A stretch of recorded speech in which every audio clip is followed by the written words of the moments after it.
be able to rule them. So if you do not bond and become united, you are going to be ruled throughout the life of this parliament. Yet you have got the numbers, the strength to be able to be the rulers in the house. So let me begin first by congratulating each one of you on your election to lead your people and to make a contribution to the destiny of our country. As I stated during our final rally on the 6th of August at Kasarani, and some of you will remember this, we went to the polls with our country at inflection point. I stated then that either something very good will happen or something terrible would happen.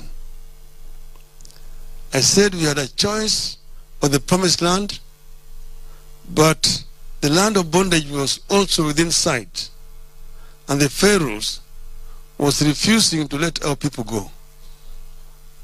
As we gather here, that reality is with us. We have had the worst election since the return of multi-party politics in our country. At the presidential level, it is not possible to tell whether we had elections at all. But even at the lower levels of polls, I believe that a number of our people were rigged out to pave way for an UDA majority, and that during election petitions, this will be proved to have been the case. But I mentioned petitions with some trepidation. First, you have noticed the corruption, the dysfunction, the incompetence, and the capture of the IEBC, the body charged with carrying out elections in our country. Secondly, you have noticed the attitude, the thuggery, the corruption, and the cynicism of the Supreme Court judges.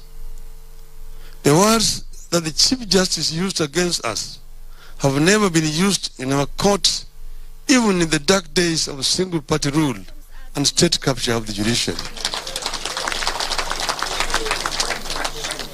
Chief Justice Martha Koome described our case, presented by the country's finest legal minds, as no more than hot air, a wild goose chase, incredible and hearsay evidence, red herring.